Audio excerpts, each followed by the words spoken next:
Hello everyone, welcome to Bhavna's Online Academy. So in this class, we are going to start with the investment decisions chapter. I hope my screen is visible. Yes. So let's start with the class. So financial management. So in financial management as a subject, so what does this subject teach us? First in basic, you have to understand is that financial management basically teaches you about money. And money. Okay. So what it teaches you is that if you have money in your hand, or if you have suppose borrowed money from someone, where do you have to invest it in? What are the projects that you take up if for your business? Will it be beneficial in the future? So basically, if your mom or dad has given you 100 rupees or 1,000 rupees as a pocket money, you always think, right, before you start, before at the start of the month, that 500 I'll keep it for shopping, 100 I'll keep it for movies, 200 I'll keep for the restaurant, and the other 100 I'll save it. Okay, so this is basically you think where you have to invest your money in. Okay, rather you want to save it or you want to invest, so you'll only invest in those projects or in those things that is always beneficial to you, right? Okay, so you wouldn't go and invest in some ICI mock test, no, 100 or 200 rupees, because why? No, that's not beneficial to us. Rather, you would go out on a movie with that 200 and enjoy with your friends, correct? So this is similarly where, but company actually sees as a whole that even the shareholders should also be benefited from the decision they are taking. So they are going to make a decision as to whatever money they have, where do they have to invest in.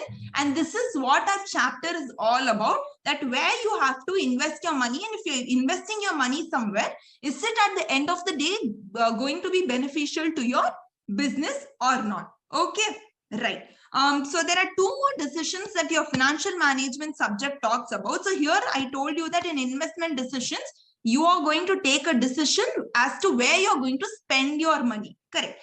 In your financing decision, you will take a decision that for spending your money, you have to get your money from somewhere, right?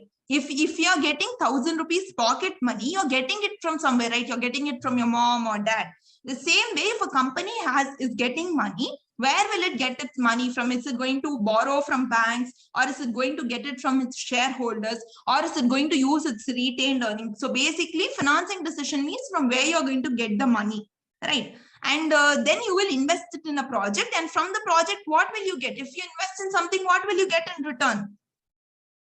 If you're going to invest, answer my question. If you're going to invest something in a project, what is that you're going to get in return? No, you'll not get dividend. You will get money in return or cash flow in return.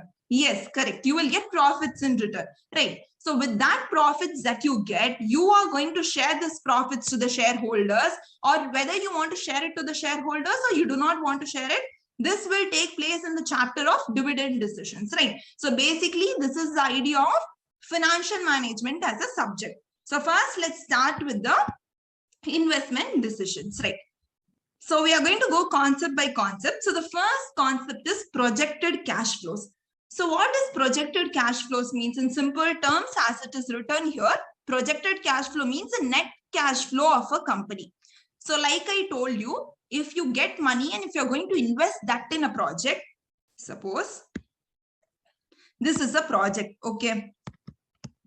Suppose we have got a project of building a movie theater. Okay, we have got a project of building a movie theater. Now, once you build the movie theater, so now once you are, suppose you're going to own the movie theater for yourself. Okay, you are a production company or something like that, and you plan to open a movie theater in your city. Now to open this movie theater, you will require suppose 5 lakh rupees. So 5 lakh rupees you're going to spend to construct this movie theater. Okay, so this is a cash outflow because from our cash, because from our hand, the cash is going to go outside and you are going to spend it on a project, which is what in the future going to give you some cash inflows.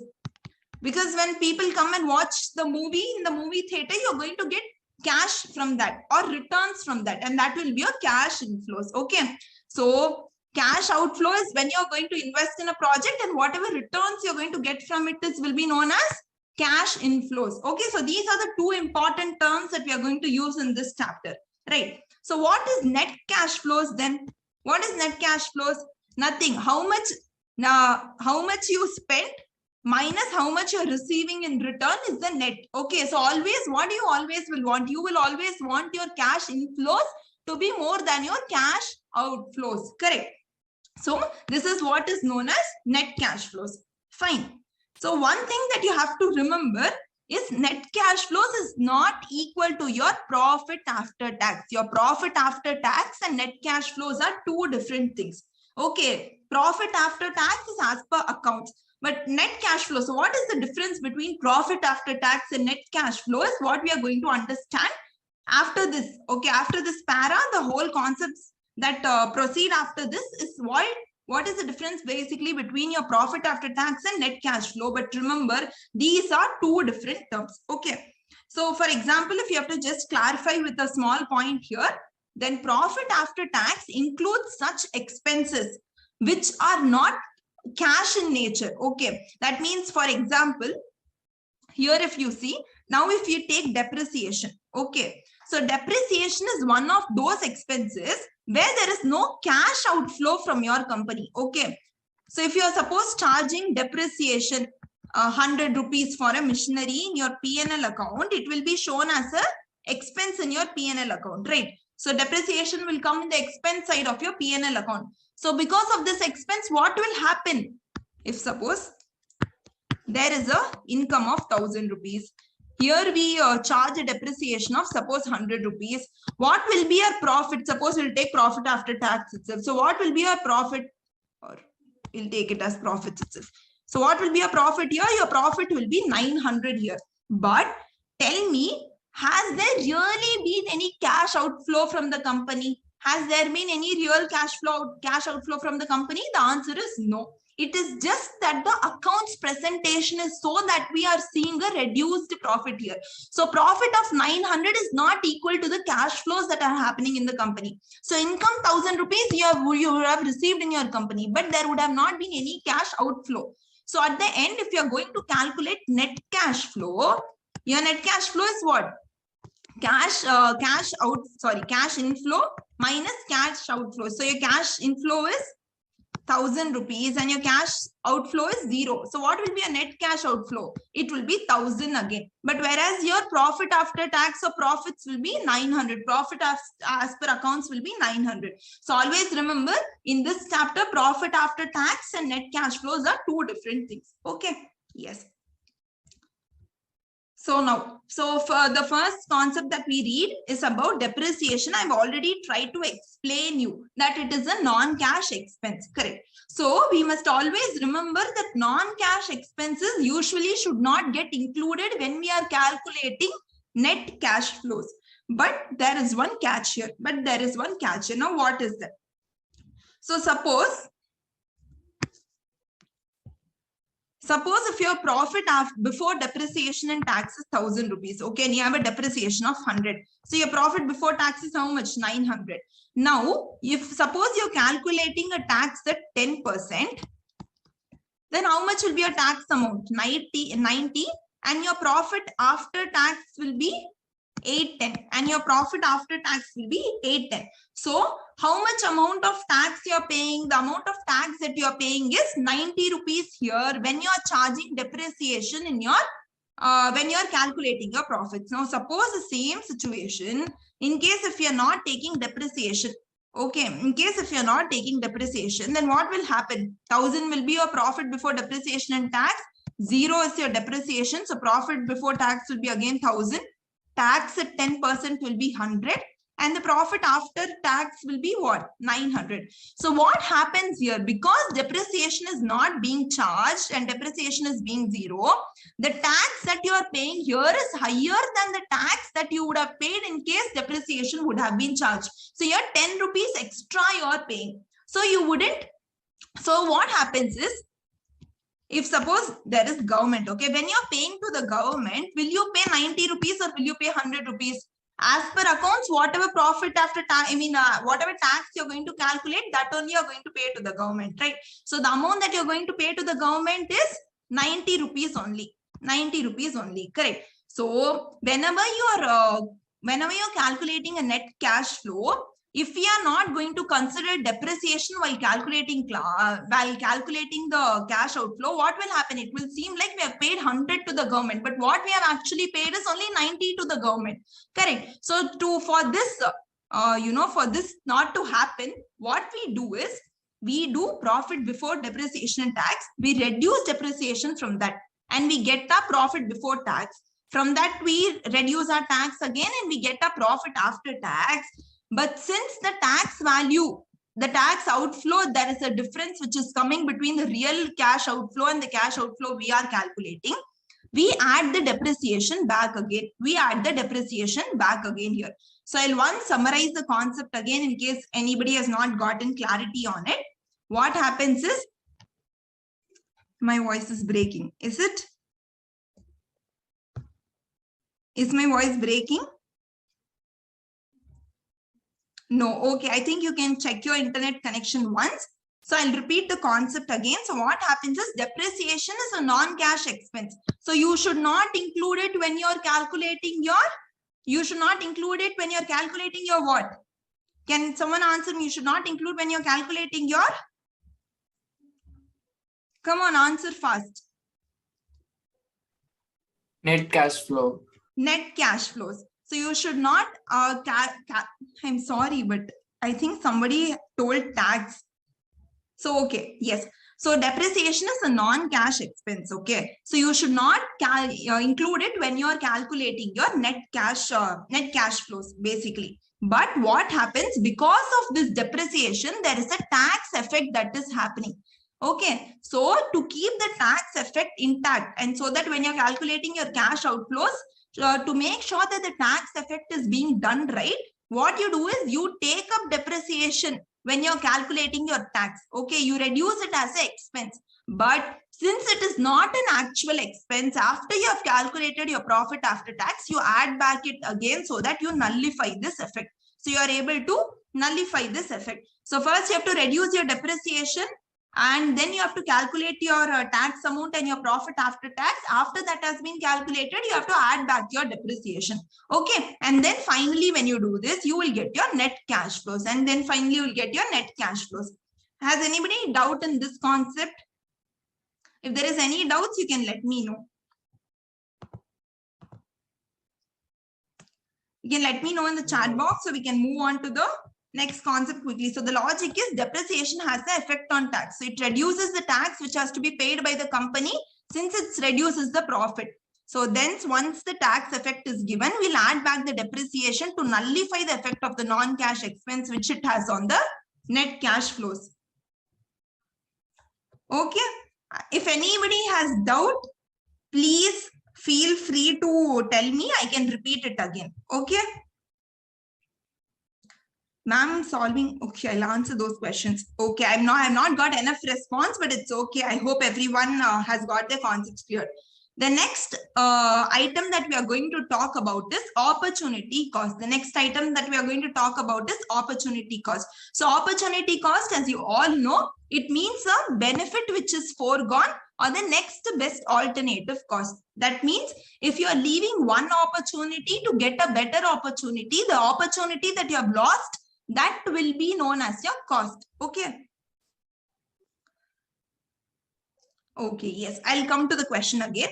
Yes, so here, if suppose you have a house which you are renting, okay. Suppose if you have an office building, okay, what you used to do is you had put it on rent earlier and you were receiving rent from it. But now what you are doing, since you are going to start your own business, you are going to use the same office building for your own purpose, for your own admin purpose, or for your own business. So what happens, earlier you were receiving rent for this building, but now since you're using it for your own purpose, you cannot give it on rent, right? So here you'll be losing out on rent when you start your own business. Here you will be losing out on your rent when you start your own business. So this rent which is lost because you're starting your own business and you need to, get this building for your own purpose. Here, this rent loss which is caused, or this rent received which is not going to come anymore, this is known as your opportunity cost. So to grow your business, you're taking that building. This is one of the first best opportunities. But because of this, you are losing out on some income, which is an opportunity cost, or which is a benefit that you would have got, but you've foregone it. So it is a benefit that you have foregone. Okay, so this opportunity cost will be considered as a cash outflow. So what will this opportunity cost be considered as a cash outflow? So remember, whenever you are calculating your net cash flows, you have to remember that if there is any income that you would have received,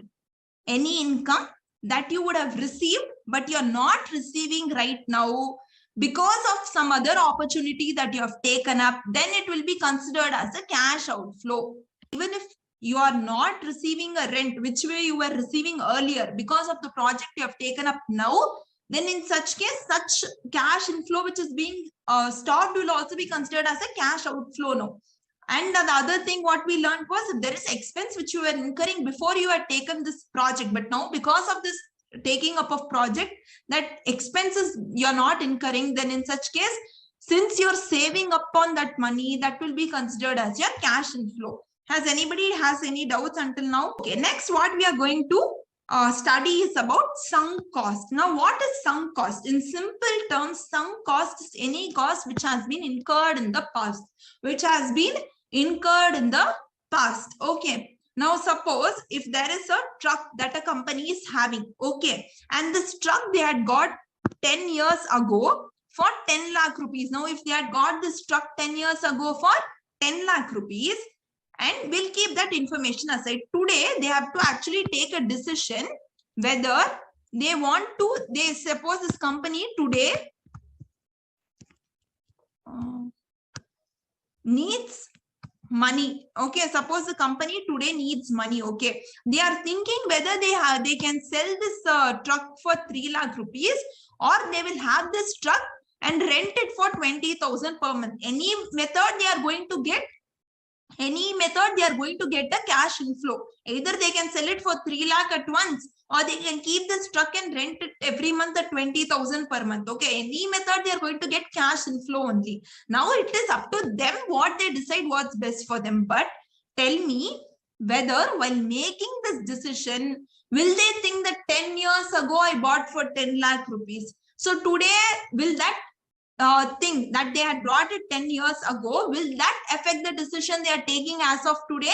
The answer is no. It will not affect the decision that they are going to take today. So this past cost will never affect or never have an effect on the cash flows, or rather we can say it will not have effect on our decision whether we want to choose a project or not. So whenever you are taking a decision whether you want to go ahead with the project or not, or whether you want to invest in a project or not, you will ignore this. You will ignore this sunk cost. Okay, I hope until now it is clear.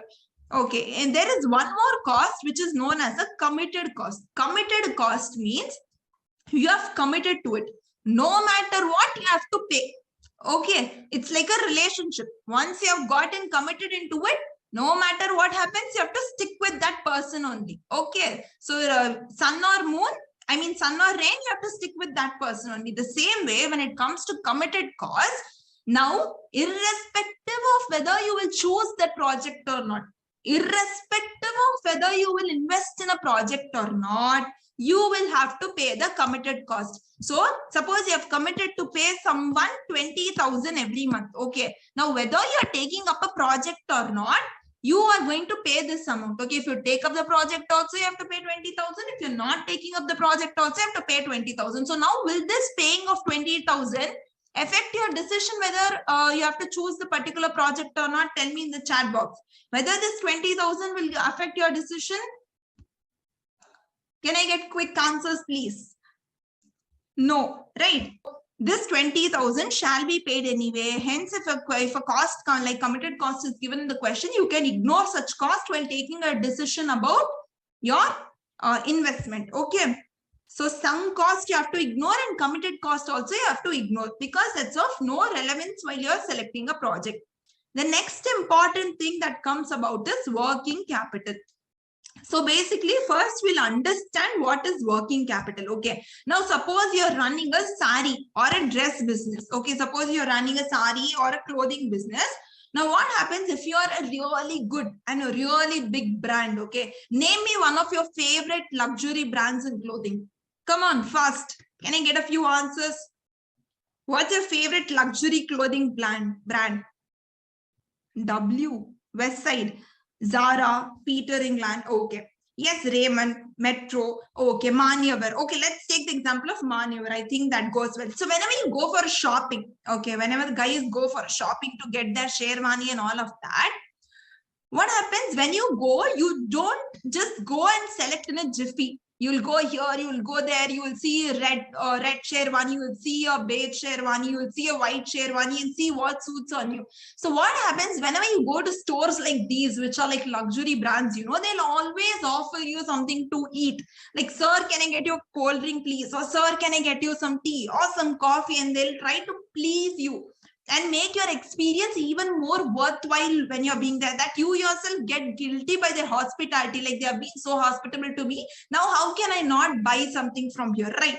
So what happens when to provide you this tea or coffee, also the company needs some money. So you, to run their day-to-day activities, a company will need some money. To run their day-to-day activities, what will the company need?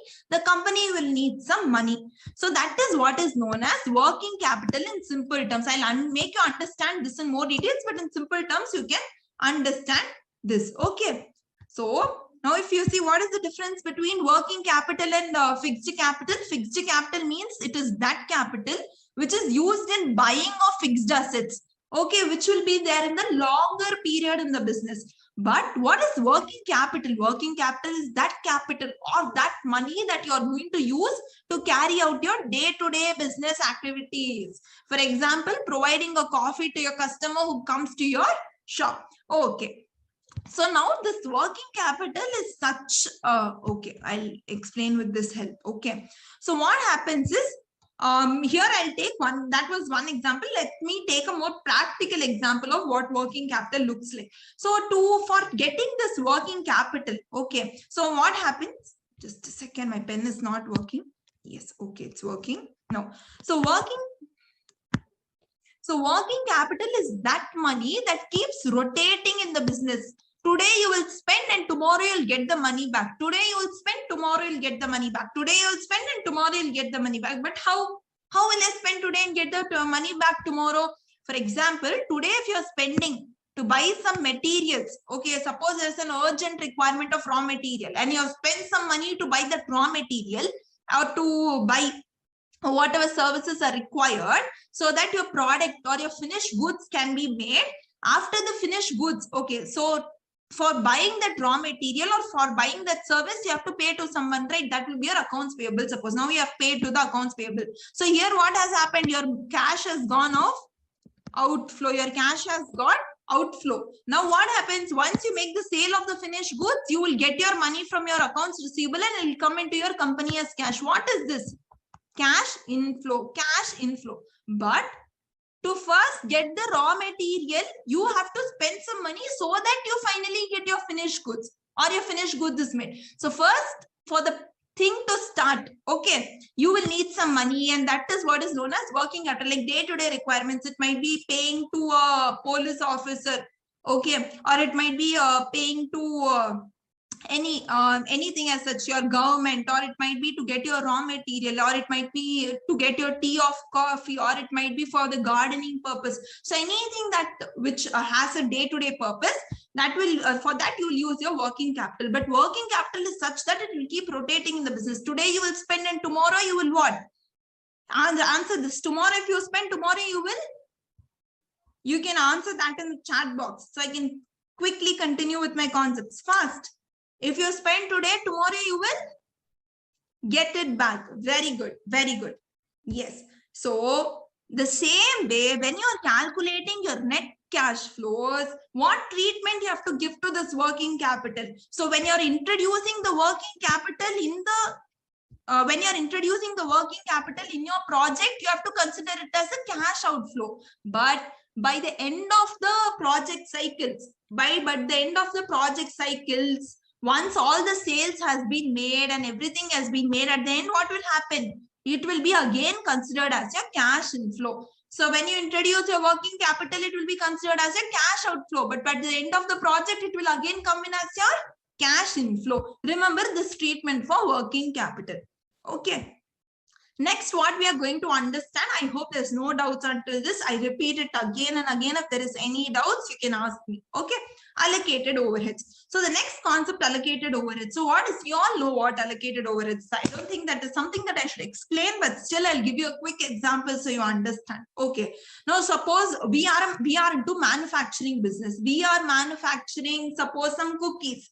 Okay, or we are manufacturing something that is trending now. That is your red Cheetos, if I'm not wrong, fire Cheetos or red Cheetos or whatever it is. That's trending now. Okay, so you are into this business and you're manufacturing red Cheetos. Now what happens is, in your you have, suppose, 5 plants that are already working for the red Cheetos. Okay, plant A, plant B, plant C, plant D, and plant E.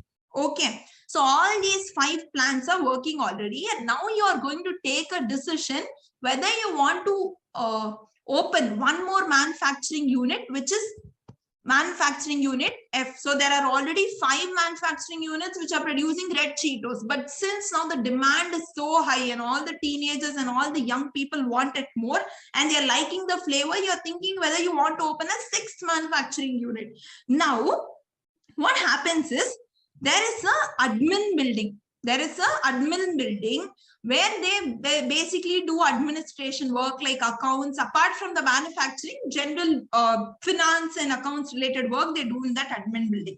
Now the rent of that admin building is, suppose, 1 lakh rupees. What is the rent of the admin building? 1 lakh rupees. Now, if there are 5 manufacturing units, what they had done earlier is, depending on the number of units each unit is manufacturing, they allocated this 1 lakh rupees rent or this cost into these 5 manufacturing units. Okay, into these 5 manufacturing units. Suppose under manufacturing unit A, they apportion 20,000. Manufacturing unit B 25,000, C 15,000, D 10,000, and E 30,000. But anyway, that 1 lakh rupees was distributed between the 5 manufacturing plants. Okay. Now, if you are opening one more manufacturing unit, which is manufacturing unit F, here, what will happen is, here again you will be doing a few sales or a few purchases, correct? So here also accounts related work will be there. So this manufacturing unit F related works will also go on in this admin building. But will the admin building total amount change? Will the rent of the admin building change because we are opening a new manufacturing plant? The answer is no. The same people who are doing the accounts from before are also going to handle the accounts of F manufacturing unit. So the admin building rent is going to stay the same only. Only the apportionment might differ. Now, some amount might also be apportioned to the F manufacturing units, correct?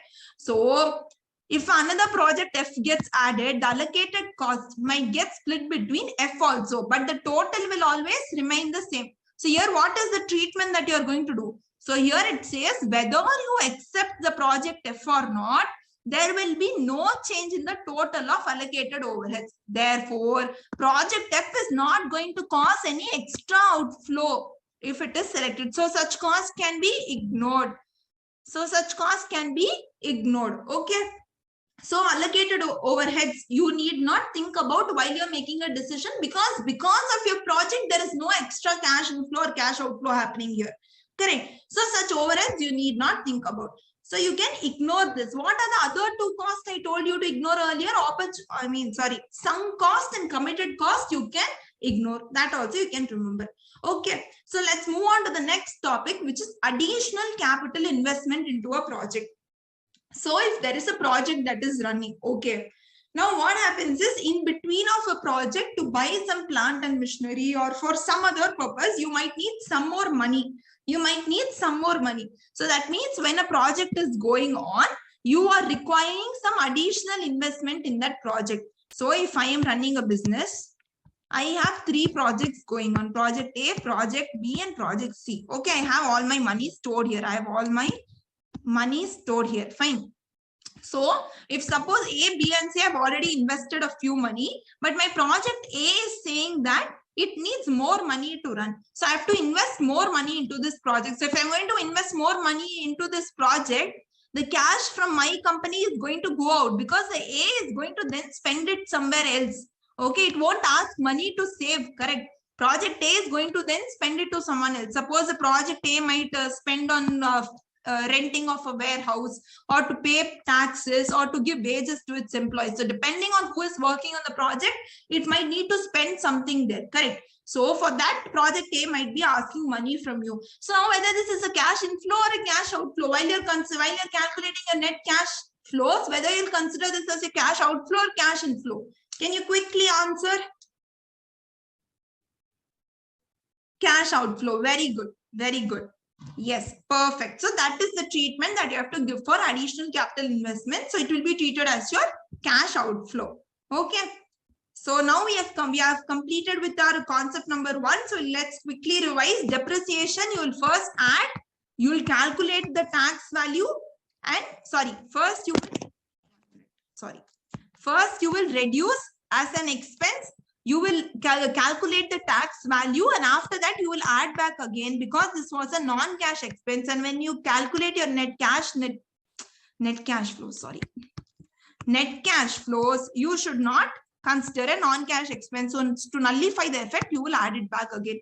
Next, we were studying about opportunity cost. In opportunity cost, I told you, if an expense is stopped, then it is a cash inflow. If a income is stopped, then it is a cash outflow because of a particular project. Okay, some cost is a past cost, so you will not consider. Committed cost will not affect the project, so it is not considered. Working capital, when you introduce it, it is a cash outflow, and when it comes back at the end to the business itself, again it's a cash inflow. Allocated overheads will not get affected because of your project, so you should ignore this.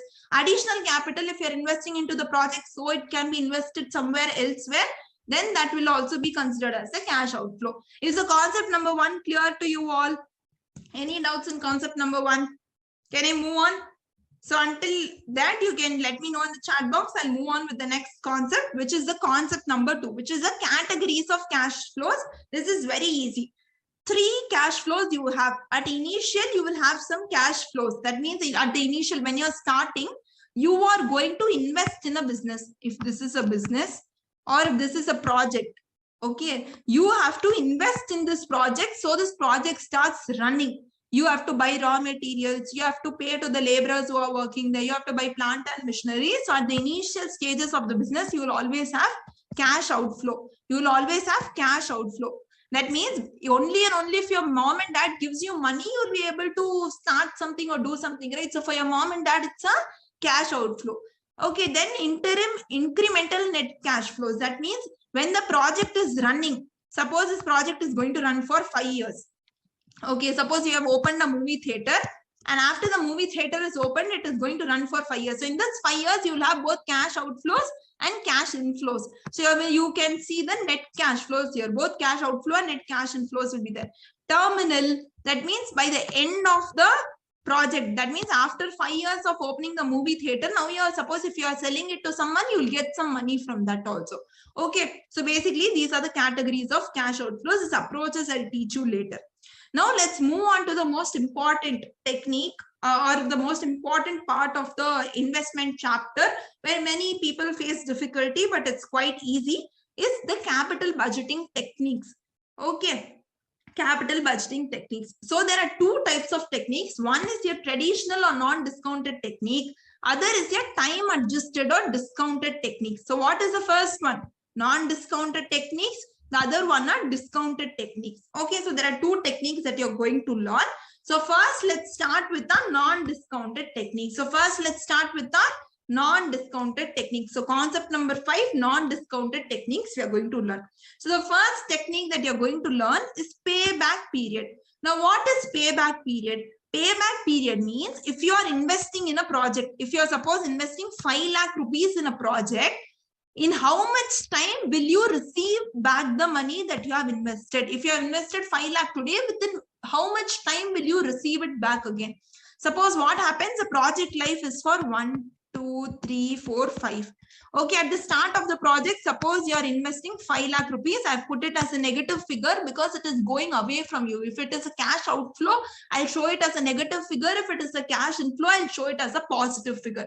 So 5 lakh rupees is going out of your hands. Suppose in the first year you earn 1 lakh. In the second year you earn 2 lakh. In the third year you earn 1 lakh 50,000. In the fourth year you will earn 50,000. In the fifth year you earn 3 lakh. Okay. 1 minute. Okay. So now here you tell me within how many years, or wait, let me put this even more simply. Let's not take this. Third year you are getting 2 lakh again. Fourth year you are getting 1 lakh. Fifth year you are getting 50,000. So now tell me within how many years are you able to recover this 5 lakh rupees? Within how many years are you able to recover this 5 lakh rupees? Very good. Before me asking the question itself, I can see answers here first time in my class. I'm really proud of everyone who has answered such a simple question which anybody can answer. So 5 lakh rupees, within how many years will you be able to get it back? In the first year, if you get 1 lakh, second year 2 lakh, and in the third year 3 lakh, total of this will be how much? 5 lakh rupees. So within 3 years of your project starting, you will be able to get your initial investment which you have put in the business. Your initial investment that you had invested in this business was 5 lakh rupees. That you will be able to recover within 3 years of your business running. So 3 years is your payback period. That means whatever you have paid at the start of the business, within how much period will you receive it back? So that is your payback period. Any doubts in payback period, guys? Can I move to the next concept? Fast. I don't have time for this. Quick. Yes. Okay, perfect. Next is payback reciprocal. Now, what is payback reciprocal is nothing. So here what was the formula did we use to calculate payback period? Payback period, to calculate it, we have used the formula investment divided by annual cash flow. Investment divided by annual cash flow. This is how I'll explain you with the example that's given here. Suppose in the start of the project, you had invested 5 lakh rupees. At the start of the project, you had invested 5 lakh rupees. And for a period of 8 years, you are going to receive inflows from it. For a period of next 8 years, you are going to receive inflows from it. Every year, you are going to receive 1 lakh back from the project. Every year, 1 lakh you are going to get back from the project. Now, in that case, in how much years will you get the 5 lakh rupees back? Answer me quickly. In how much years will you get the 5 lakh rupees back, or what is the payback period here? The payback period here is 5 years. How do you know it is 5 years? What you're doing here? 5 lakh divided by 1 lakh, you'll get 5 years. That is the investment divided by your annual cash flows. You will get 5 years. Correct. So the same way, what is payback reciprocal? Just the ulta of it. Just the upside down of it. So it will be annual cash flow divided by investment, which is 1 lakh divided by 5 lakh. So whatever answer you get from this, it will be your payback reciprocal. It will be your payback reciprocal, which is nothing but 0.20. 0.20. Okay. So here you have to remember, payback period, is it higher the better or lower the better? Is it higher the better or lower the better? Will you want to get the money quicker or slowly? Quicker you would want to get the money back. So here the payback period is lower the better. Then what will it be? It's reciprocal, the opposite of it. So payback reciprocal, it is higher the better. It is higher the better. Okay. Yes. Next concept is accounting rate of return. So here what it ends is in the whole chapter. In the entire investment decision chapters, you will only take into note net cash flows. You will only take into consideration your net cash flows while you are calculating anything. Okay, any technique you take. But this is the only technique which is an exception. This technique is called the accounting rate of return, or you can also call it as average rate of return or book rate of return. Now, how do you calculate this accounting rate of return or average rate of return or book rate of return? It is calculated by, you have to do average accounting profit divided by the average investment or the initial investment you have made into 100. Okay. here what you do, whatever profits you have got, what is average accounting profit? Or first, let's see what is accounting profit. Accounting profit is nothing but your profit after tax. So you have to take your profit after tax in the numerator divided by how much amount you have invested in the denominator into 100. Okay, into 100 you do. Suppose you have got a profit of suppose this is nothing but calculating how much returns you have got from the business. Suppose you have invested, invested around 10 lakh rupees and you have got profits of suppose 2 lakh rupees into 100. If you do, then 20% returns you have got from the business. That means 20% returns you have got from the business. I hope you understand this. So here now, how do you find out average accounting profit? For 1 year, if I'm going to tell you that the profit is 2 lakh and you have invested 10 lakh rupees, then it's easy to find out 20%. So suppose now what if I give you the profits for 5 years, 1 lakh, 2 lakh, 3 lakh, 4 lakh and 5 lakh. Suppose for 5 years, if I've given you profit, what you will do, you will basically take an average of all these profits and put in the numerator.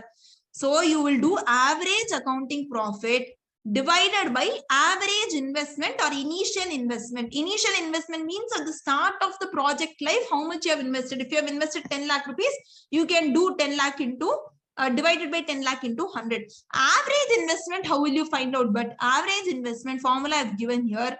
Initial investment, whatever you have invested, minus the salvage value. That means at the end of the business, if you're going to sell off your assets or whatever you're going to sell off, how much returns you're going to earn from it, divided by 2, plus again the salvage value and plus the working capital. If you do, you will get your average investment here. So on an average, how much have you invested in the business? Correct. So into 100 here, average impact means net profit after tax. I told you profit of all years divided by number of years. If you do, you'll find out. So whenever your examination question is asked, whether you will use average investment or whether are you going to use initial investment in the denominator. So it's always a doubt, correct? But as per ICAI, they tell you to solve this by both the methods. First, you solve by using average accounting profit divided by average investment into 100 and give them the answer. Then again calculate average accounting profit divided by initial investment into 100. So both the answers you have to give in the exam and come if you want to get full marks. If you want to get full marks in this. Okay, I hope this concept is also clear. Now we have completed all the concepts related to non-discounted techniques. Now let's move on to the next, which is your discounted cash flows, which is your discounted techniques or your discounted cash flows. Any doubts in concept number 5, non-discounted techniques? Can we move on to concept number 6, which is your discounted techniques? Yes, perfect. I hope to get more yeses. Okay, great. So the first concept that we are going to learn here is how do you find out your net present value? How you are going to find out your net present value? Okay. So let me give you a quick example here. Okay. Suppose I'm going to give you 1 lakh rupees. Suppose I'm giving you how much? 1 lakh rupees. And now I'm telling you, what you can do is with this 1 lakh rupees, I'll give you 2 options. Either today, that is on 28th of March, today, you can invest this into gold and buy some gold. You can invest this into gold and buy some gold. Or 50 years down the line, you can buy some gold or you can buy some gold. Will you buy the gold today or will you, with that 1 lakh rupees, you only have 1 lakh rupees today also and after 50 years also? Will you buy the gold today or will you buy it after 50 years? To say in easier form, today if you are getting a gold, suppose of 1 kg in 1 lakh, this is too high, I know, but for example, if you are getting 1 kg of gold today in 1 lakh rupees, down the line after 50 years, you will not be able to get 1 kg of gold in 1 lakh rupees. You will only be able to get somewhat around 200 grams or 100 grams in 1 lakh rupees. The same way, when our parents or grandparents used to be younger, they used to, in 2 rupees, they used to get a basket full of vegetables.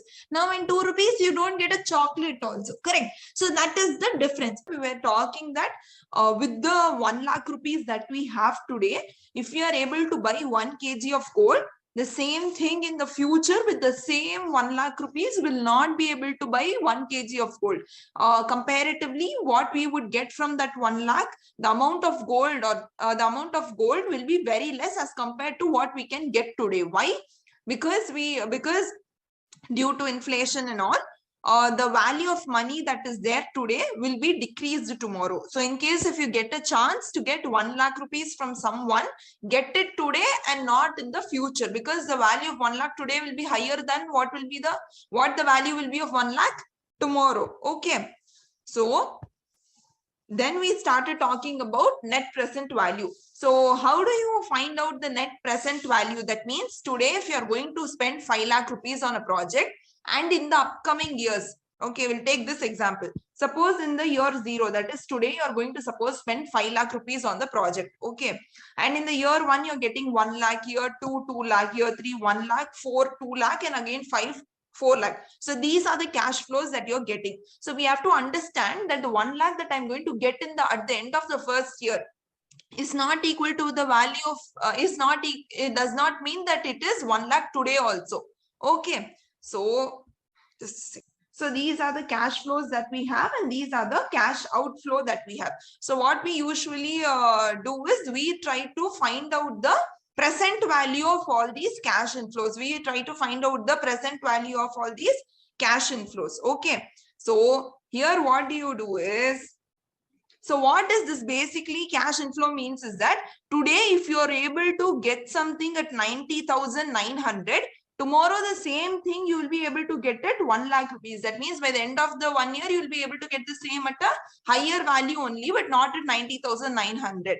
So what we do is basically we try to find out the value of all the cash inflows as on today. So as on today, what is the value of 1 lakh? As on today, what is the value of 2 lakh? As on today, what is the value of this 4 lakh? So we basically try to discount this and bring all of the values to today. So always remember the value of today. With this value, you will be able to buy. Tomorrow you will be able to buy with this value. Suppose with today, if you are able to buy something at 62,000, tomorrow the value of the same is going to be 4 lakh rupees. That means what you can, if suppose a calculator, you are able to buy it 62,000 today, at the end of 5 years, the same calculator you have to buy it at 4 lakh rupees. Okay, so understood. Okay, fine. So now let's discount this and bring to the present value, because the cash outflow is done at 1 minute. Yes, so the cash outflow is done as on today. So 5 lakhs. So to compare, the value, the outflow of today with the inflow of today, we are going to discount it and bring it here. So I hope you all know how do we discount it. Okay, so here we take the discounting factor, which is 10%. Okay. So first, what does discounting value mean? I'll tell you. So this discounting value is nothing but your cost of capital. This discounting value is nothing but your cost of capital. That means for raising this 5 lakh rupees, so that means from wherever you have raised this 5 lakh rupees, they are expecting a return of minimum 10%. They are expecting a return of minimum 10%. Okay. So this is what is PVF means. It is nothing but your cost of capital. Okay. So I hope everyone knows. So at the end of the class, I'll teach you how to find out these factors. I hope everyone else knows this. Okay. So what you do is you do 1 plus do 1 minute. I'm having issues with the pen. Just a second, please.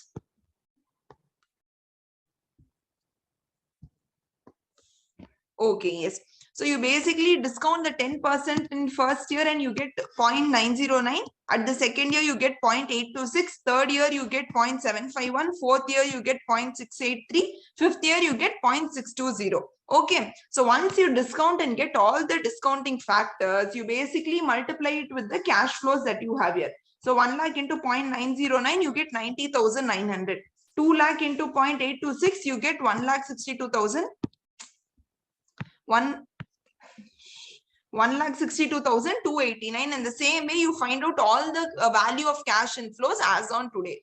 So now what you do, so you have the value of all the cash inflows as on today. You have the value of cash outflow as on today. So basically what you do is you find out what is the net value, whether you're getting more cash inflows or more cash outflows. So if you do for 5 lakh, 1 minute. There's a huge issue with this pen. Just a second, guys. Okay. Yes. So basically what you do now is you find out the total of all of this. That means minus 5 lakh because it is an outflow, plus 90,900 plus 1,65,000 plus 75,000 plus 1,36,000 plus 62,000. Okay. And you get a net value of 30,023. Okay. So here what do you understand from this? That your present value of cash inflows is higher than your present value of cash outflows. That's why we are getting a positive value here. That means in case if you get a positive value and by the end, if you are able to find out that whatever you're going to get from this project is going to be positive or has value, then in such case, you will accept the proposal. Now, what would have happened if the present value of cash inflows is lesser than the present value of cash outflows? Can you tell me? What will you do if the present value of cash inflows is lesser than the present value of cash outflows? That means your cash outflows is higher, but your cash inflows is lesser at present value. You will not invest in it. So it will be a negative NPV. So you will reject the project and you will not invest in it. So I hope there is no doubts as in NPV. Any doubts that you have, guys? Anyone, any doubts in NPV? Because this is one of the most important concepts. Okay, this is the base with which you're going to do maximum number of sums and maximum number of questions are also asked from this area only. Okay, so I hope NPV is clear. More detailed analysis or more detailed on what you have to do, we'll take up when we are solving the illustrations and practical problems. Okay, now let's move on to internal rate of return. The next concept is internal rate of return. Now, what is internal rate of return? Now, see here, when we were doing NPV, we discounted it at 10%. We discounted it at 10%, correct? But what did the NPV we get? We got the NPV as 30,023. Okay, we got a value there. Now they are telling IRR, internal rate of return, is such a rate where if you are going to discount using that rate, if you are using that rate to discount the cash inflows to the present value, then in such case your NPV will be 0. If you use this discounted rate, what will happen? Your NPV will be 0. If your NPV will be 0, that means what? Your present value of cash inflows is equal to your present value of cash outflows. Suppose your present value of cash outflow was 10 lakh. You discounted all your cash inflows and brought it to present value, and the value of that is also 10 lakh. That means if you do 10 lakh minus 10 lakh, because that's what we do, right? Present value of cash outflow minus present value of cash inflow. If you do that, you will get an answer of 0. That means your NPV is 0 at this rate. Okay, now let's take an example and understand. Okay, so the same example we are taking. Here 1, 2, 3, 4, 5 you have, and you have your cash outflow, and these are your cash inflows. Okay. Now, we have to find such a rate where your NPV is what? Your NPV is 0. You have to find out such a rate where your NPV is 0. So, what you are basically going to do is you want a rate at which NPV is equal to 0. Here the value should be 0. So, what did we see? At 5% our NPV was 30,023. Correct. So here what you do is first you take a factor by which your NPV is positive. Find out a discounting factor at which your NPV is positive. Then find out a discounting factor where your NPV is negative. So then using a formula, we will find out such discounting factor where your NPV is 0. So now we are doing discounting the same at 10%. We are discounting the same cash inflows at 10% and seeing in that case what? Sorry, it was 10% only, is it? Okay, I'm sorry. Yes. So we are discounting it at 10% and what do we get? We get the NPV as 30,023. So if you're discounting it at 10%, you are getting a positive NPV of 30,023. Now we have to find out a factor at which our NPV is what? NPV is negative. So you should always remember, the higher the discounting factor goes, the lower will be your NPV. The higher the discounting factor goes, the lower will be NPV. Repeat with me again. The higher the discounting factor, lower will be the NPV. Okay. Always remember this rule. So now, if at 10% we are getting a positive NPV, then in such case to get a negative NPV, that means to get a lower NPV than 30,023, you have to take up your discounting value to a little higher. Okay, so you discount it at 15% and see now. So now here you are discounting at 15% and seeing, then in such case what happens? Your NPV becomes negative. Your NPV becomes 30 minus 31,992 minus 31,992. Until this, let me know if you have any doubts. So we have to find out NPV. We have to find out a rate at which NPV is 0.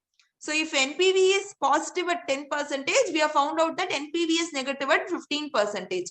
Now, after doing this, you use a formula.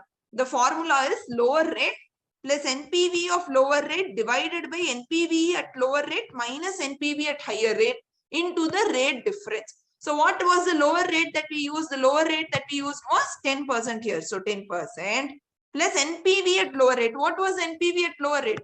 30,023. So 30,023 divided by NPV at lower rate again, which is 30,023 minus, here you do minus NPV at higher rate. So what was the NPV at higher rate? At higher rate at 15%, what was the NPV? Minus 31,992. So in bracket here you can write minus 31,992. Okay, then you have to multiply it with the rate difference. What is the rate difference? Rate difference is 15% minus 10%. Okay, because the rate difference between these two rates is how much? 5% is the difference, correct? So 15%, that means higher rate minus lower rate you can do. Here you can do higher rate minus lower rate. 15 minus 10%, which is 5% here. And if you solve this, you will find out your IRR, which is 12.42%. Now, what does this 12.42% indicate? This 12.42% indicates that if you discount your cash inflows with this rate and bring it to the present value and compare the cash inflows at present value with the cash outflows of present value, both will be equal. Or in other words, we can say your NPV is going to be 0. Your NPV is going to be 0. I hope you understood this method also. Anybody who has doubts how we calculated 12.42%, let me know in the comments. Until then, I think there's one question, I'll answer that. So ma'am, is there any other way than trial and error method? Because it is very time consuming. Okay, yes. So this is a very valid question, because in exam, what happens if an IRR question is asked? Usually, there are a few, there is one shortcut method which we can use to find out between which two rates our IRR will fall. But the thing is, that is not very, it does not go well with all the situations. In few situations, your answer will be right. In a few situations, your answer will be wrong in that. So what best we can do is, whenever you start a sum, you start IRR problem, start with 10%. Start with 10%. Find out what your NPV is. Okay, find out what your NPV is. Then move on to always move at 5% gaps. 5% gap. Then find out at 15%. Then at 20%, like that. Okay. So by under any two, you will obviously get your positive NPV and negative NPV. If you are feeling at 10% itself, our NPV value is way far than 0. Here our NPV value was only 30,000 something. It was nearer to 0 only. So you took another 5% gap and found it out. If you are feeling that it is way far than 0, suppose 2 lakh or something you're getting as NPV, when you're discounting at 10%, then directly hop on to 20%. Then try 20% and 25%. You will be able to find out the positive and negative NPV here, but always move at 5% gaps. Okay. So somebody has asked, ma'am, should we take two discount values with difference of 1%? No, discount difference of 5% will work. Not more than 5%. Discount of 5% is fine, not more than that. Okay. So I hope I answered your questions. So now, is there any doubts? I did not get any answer on that. I hope there is no doubts in that case. So how will you take up a decision if they are telling you in the question that, you have to tell us whether we should accept this project or not on the basis of IRR? Then how are you going to tell them? You have to see whether your IRR is more than your cost of capital. Then in such case, you can approve the project. If your IRR is equal to your cost of capital, then it's up to the management's decision. If your IRR is less than your cost of capital, then you can reject the project. Okay. So I hope you would have understood this. Okay. So now we have completed two major techniques, out of which most of the examination questions are framed around. One is NPV and IRR. The next concept that we are going to move into is modified IRR. I told, okay, somebody has asked, ma'am, what you told 5%, please tell. So I was telling, whenever you're trying to find out a positive and negative NPV, try to move at 5% gaps. If at 10%, if you're getting a positive NPV and you move on to 15% and you are getting a negative NPV, then well and good. But if you're getting a positive NPV at 10%, you're calculating again NPV at 15%. But here again, if you're getting as positive, then move at 5% gaps. Then again, try to find out NPV at 20%. Then again, try to find out your NPV at 25%. This is what I told about. And usually don't try to keep your difference more than 10%. Don't have a 10% gap and all, or 8% gap. Like, try to keep a maximum gap of 5%. I hope I answered this. Okay. So modified IRR. Okay. So before I try to explain you this concept, we'll directly move on into an example so you all understand better.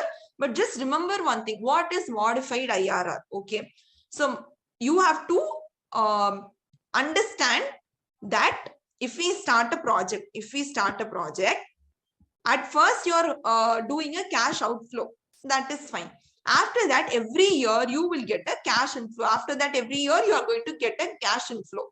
Now on first year, if you are getting a cash inflow of suppose 1 lakh rupees, will you take this 1 lakh rupees and put it in your storage locker and close the door and throw out the keys somewhere? The answer is no. You are not going to do that. Okay, what the company will do in that case, in the first year, if they have got 1 lakh rupees in hand, they will try to invest it somewhere. They'll try to reinvest it somewhere. They'll try to what? Reinvest it somewhere else. Okay, they'll not have it with themselves. Okay, so this is one thing that you have to understand. So when we were following the NPV approach, there it was assumed, we assume that whatever reinvestment we are going to make of the cash inflows that we are going to get in the future, such reinvestment of cash flows is going to happen at cost of capital. That means if you are going to suppose your cost of capital is 10%, okay, it means NPV assumes, okay, or in NPV method, what we understand is that the cash inflow of 1 lakh, when it is reinvested at a percentage of 10%. That means wherever we are investing this 1 lakh rupees, from there, how much we are going to get? We are going to get back a return of 10%. We are going to invest it at a rate of 10%, meaning we'll get a return of 10% from wherever we are going to invest this, 1 lakh rupees. Okay, so NPV assumes that. What does IRR technique assume? IRR technique assumes that the cash inflows that we are going to get in the future, when we are going to reinvest it, we are going to reinvest such cash flows at IRR. That means at 12.42%. We got IRR last method. Yeah. Yes. So we are going to invest this at 12.42%. So wherever we are going to invest our cash flows, from there we will get a return of how much? 12.42%. Okay, COC means at 10%. Okay. So I hope you understood both of these statements. In MIRR, in modified internal rate of return, we are going to assume, what we are going to assume? We are going to assume that we have reinvested it at cost of capital. So whatever the NPV believes, the same thing modified IRR believes. So what happened between NPV and IRR? There was a clash. So which side did MI see here? NPV said I'll invest at COC. IRR said I'll invest at IRR. Now this is modified IRR. Modified IRR was in so much trouble, but at the end he took whose side? He took NPV side. He said I'll also assume that we are reinvesting it at COC itself. So what does MIRR assume? It assumes the projects are reinvested at cost of capital. Okay, now let's start with the question. Any doubts until this, guys? If you have understood, at least let me know that the concept is clear. Okay, yes. So the question is, these are the years and these are the cash flows that we are getting from it. At year 0, we have invested a value of 44,000. So we have a cash outflow. Year 1, 2, 3, we get a cash inflow of 20,000, 20,000 and 20,000. And the cost of capital is 5%. And the cost of capital here is 5%. Okay. Suppose if we find out what the NPV is, here, just ignore this line, okay? For now, ignore this line. Normally, how do you find out your NPV? You will do year 0, 1, 2, 3. Cash flows are 44,000, 20,000, 20,000 and 20,000. Your discounting factor will be what? Your cost of capital only. Okay, so it will be at 5%. Your discounting factor you have found out as follows for the following years. And using this discounting factor, you are going to multiply it with the cash flows and you will find out your present values. So by doing this, you get a net present value of 10,464. 10,464 NPV you have got. Okay. So here and in under NPV approach, what do you assume? Let me know in the comment box below. Under NPV approach, what do you assume? Your cash flows are invested at what rate? Your cash flows are invested at what rate? Can you please tell me? Others, fast. Yeah, very good. Very good. At cost of capital. At cost of capital. So now what we'll do is we'll try to reinvest it. We'll try to reinvest it at cost of capital. Whatever cash inflows we have got, let's try to reinvest it at cost of capital. So here 1, 2, 3 cost, cash flow. One thing you have to remember is here what we have done. Here we had here 1, 2, 3. Here we had cash inflow and cash inflow. While calculating NPV, what did we do? While calculating NPV, what did we do? We took all the cash inflows and brought it to year 0. We have calculated the value of cash inflows as on today. So this cash inflow you will bring back to year 0. This you will discount and bring back to year 0. This you will bring back to year 0. Okay, so I hope you would have understood this. Here what you are doing, you are bringing all the cash inflows to year 0 so that you are able to compare it with cash outflows and able to find out your NPV. Fine. Now here in reinvestment, what you do, you have year 1, 2, 3, you have cash flows of 20,000, 20,000, 20,000. Now you have to invest it somewhere. You have to invest it somewhere. So how much time frame or how much period do you have in hand to invest this 20,000? On year 1, if you are getting 20,000 by year end 1, if you are getting 20,000, how much more years do you have to invest? You can invest it for 2 more years. So year 2 and year 3, you can invest.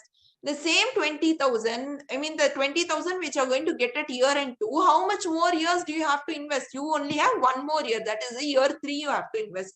If you are getting any cash inflow at year end 3, how much more time do you have to invest? You don't have any time to invest because the project itself ends by 3 years. Okay. So now what we are going to do in working is that we are going to see that on year end 1, we have got 20,000 in hand. We have got 20,000 in hand.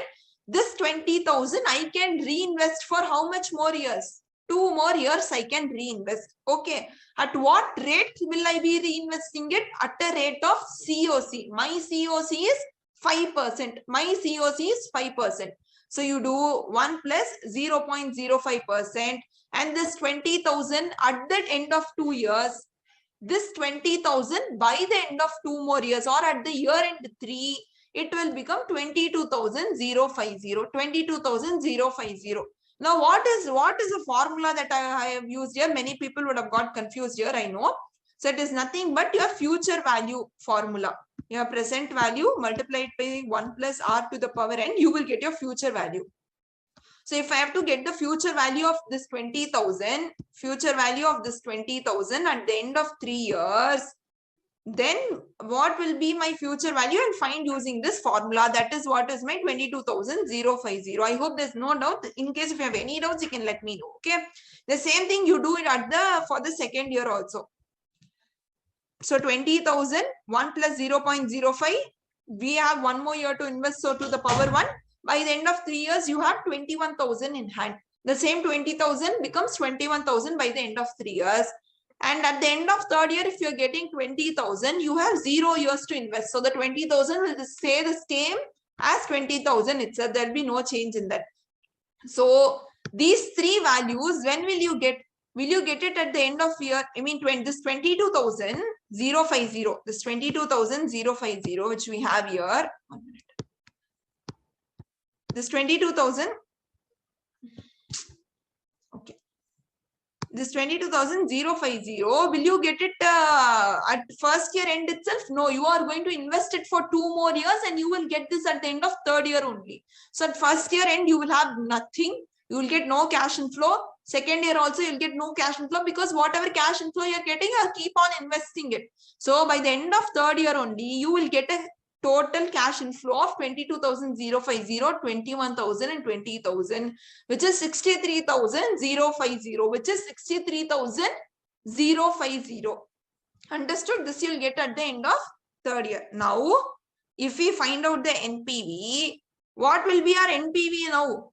Here, we assume when we are finding out this NPV, we assume that we are not reinvesting it. Okay.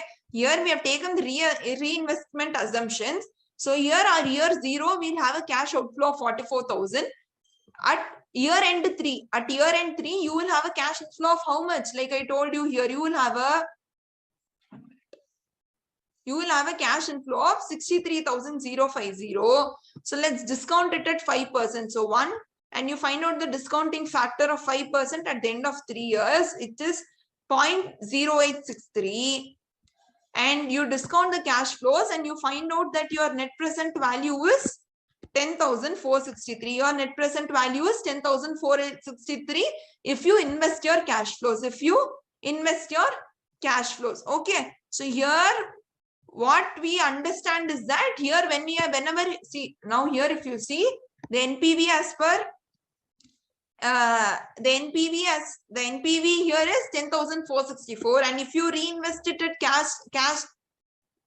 if you reinvest it at cost of capital also, your NPV is 10,463, or somewhere we can say 10,464 only. So here by this we have proved that while we are calculating NPV, when we take a discounting factor of 5%, we also assume that the reinvestment rate is also cost of capital only. Okay. So I hope until this it is clear. Now first we understood about NPV here. Now let's understand the case of IRR here. Then we'll move on to modified IRR. Now let's understand the case of IRR here. So here what happens? Here same cash flows we are taking. Year 0, 1, 2, 3. Cash flows of 44,000 outflow, 20,000, 20,000, 20,000 as inflow. You discount it at 15% and you find out an NPV of 1,644. NPV positive 1,664. You get this at 15%. Then now you want a negative NPV. You discount it at 20% and get a negative NPV of how much? 81872. Now you need to find out a place where your NPV is 0. So what factor, at what rate will it be 0? To find out, you use a formula which is nothing but lower rate plus lower rate NPV divided by lower rate NPV minus higher rate NPV into rate difference, which is nothing but your higher rate minus lower rate, by which you find out IRR of 17.353%, we can say. 17.353%, which approximated becomes 7.35%. Okay. So at what rate does your NPV become 0? 7.353%. 17.353%. Your NPV is 0. Okay. Now here, what do you assume? You assume that your reinvestment also happens at IRR only. So you have year 1, 2, 3 cash inflows of 20,000, 20,000, 20,000. How much period do you have left for reinvestment? First year 20,000, you have 2 years left. Second year 20,000, you have first year 1 year only left. At year end 3, you have 0 years left. Okay. So now you work it out and try to find out what is the future value if you reinvest it at. What is your future value if you reinvest it at IRR? So by that you find out at year end 1, it will be 20,000 into 1 plus 0 point. Here, what rate will you use? You are assuming that the reinvestment here will happen at IRR. So the rate you will use here to find out your future value will also be IRR only. 0.1735. 0.1735. So 20,000 into 1 plus 0.1735 to the power 2. To the power 2. You get 27,542. Then you do 20,000 into 1 plus 0.1735 to the power 1, and you get a future value of 23,470. For third year, you do 20,000 into 1 plus 0.1735 to the power 0. Anything to the power 0 is 1 only. So 20,000 into 1, you will get 20,000 itself. So these are the future values that you're getting. So cash flows after reinvestment in year end 1, you will not get anything. Year end 2, you will not get anything, because the cash inflows that you get, you are going to reinvest it somewhere again. Correct. So there will be no cash inflow. At the end of year 3, you will get a total cash inflow of these 3, which is 71,012. Which is 71,012. Okay. So I hope until this, is there any doubts? Until this, any doubts, guys? I'll tell you now a concept here. Any doubts in the workings? Can I get a no or yes?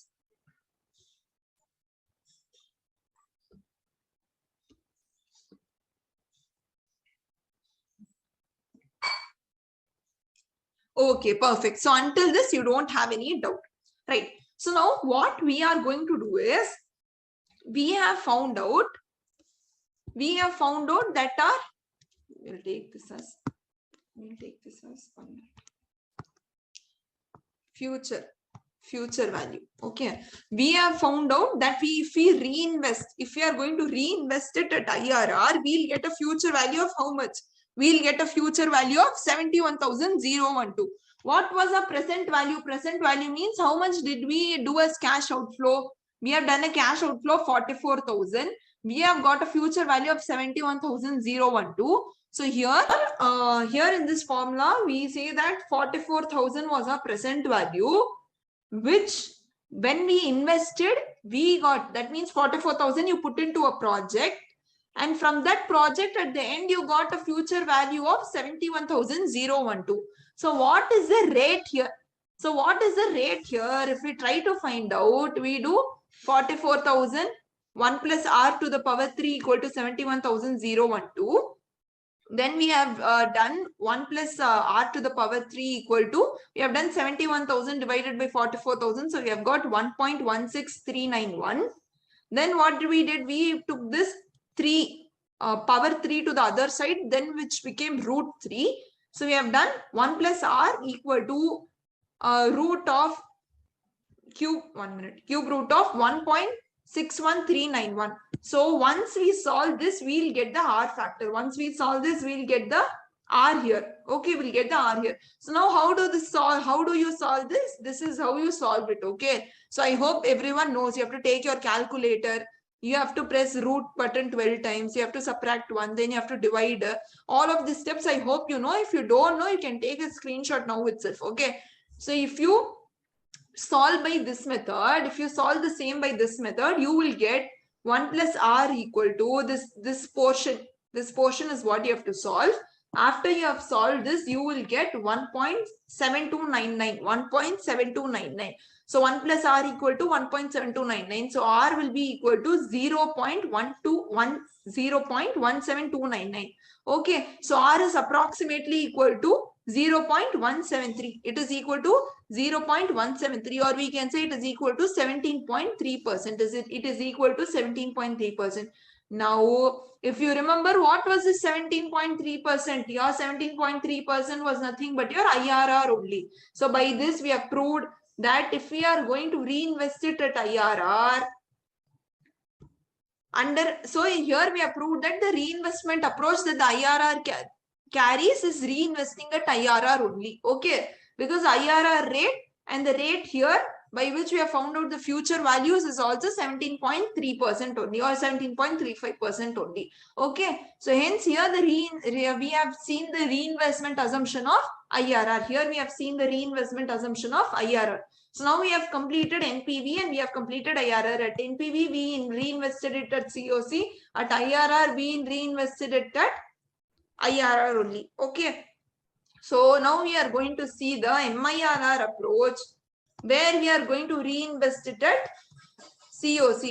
So MIRR at COC. Okay. So here what you do, you assume that you have year 1, 2, 3 cash inflows of 20,000, 20,000, 20,000. You reinvest it for a period of 2 years, 1 year and 0 year. And with that working, keeping COC as a base, 0.05, that is 5% cost of capital as a base. You find out all your cash inflows at the end of 3rd year. So the total cash inflow that you will get at the end of 3rd year is what? 63,050. Okay, 63,050. Same we did it at NPV also. Okay, so here then what will be your modified IRR? Then what will be your modified IRR here? Your modified IRR will be your present value, which is 44,000 of cash inflow. Your future value, which is going to be 63,050 after investment at COC. Then in such case, what will be your IRR rate?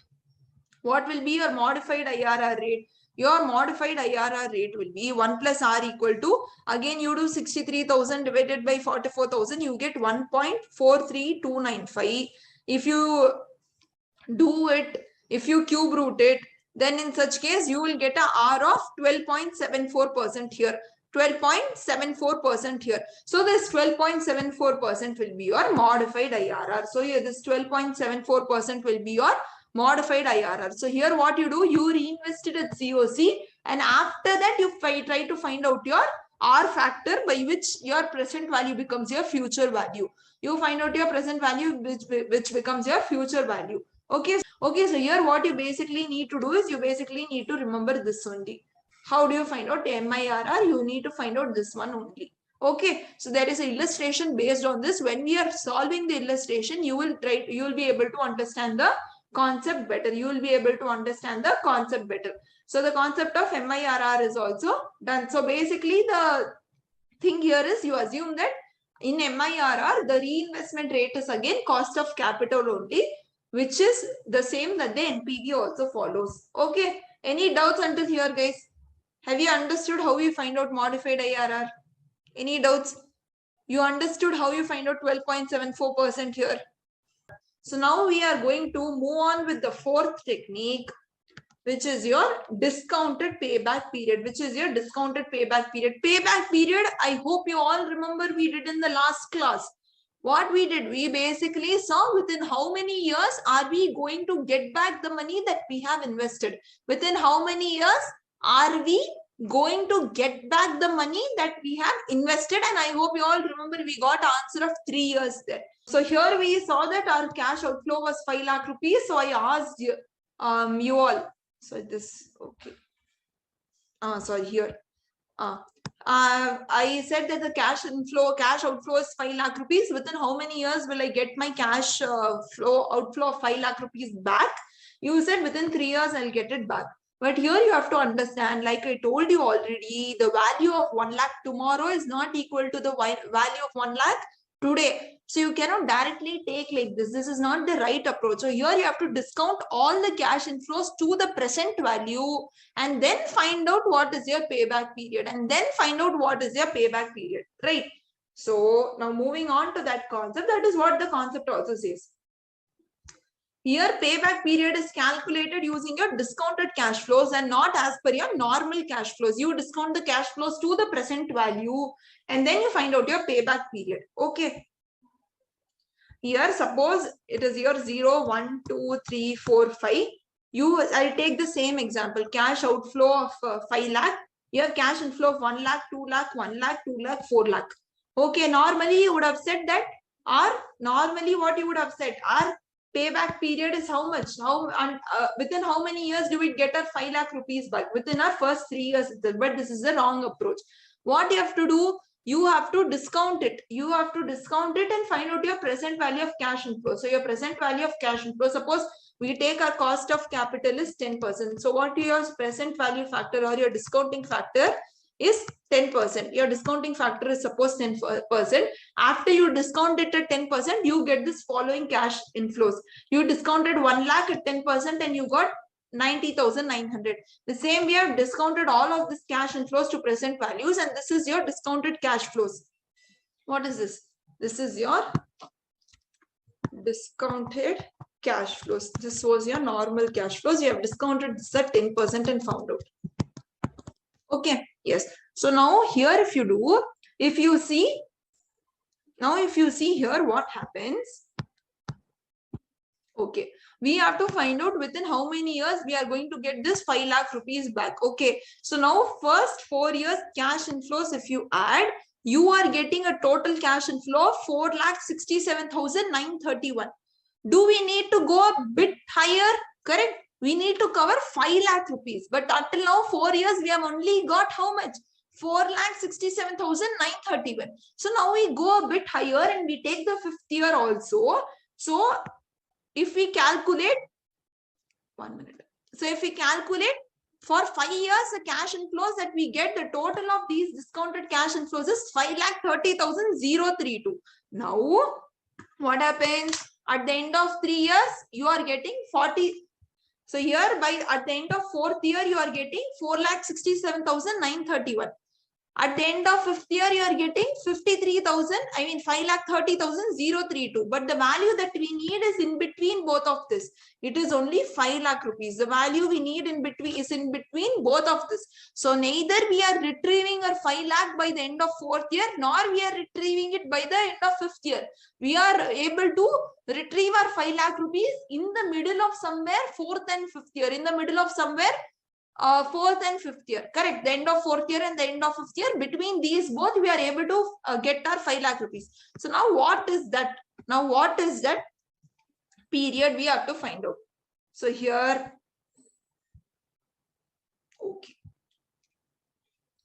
okay. So now here what we are basically doing is, so now understand. At the 4th year, okay, at the end of 4th year, you have got 4,67,931.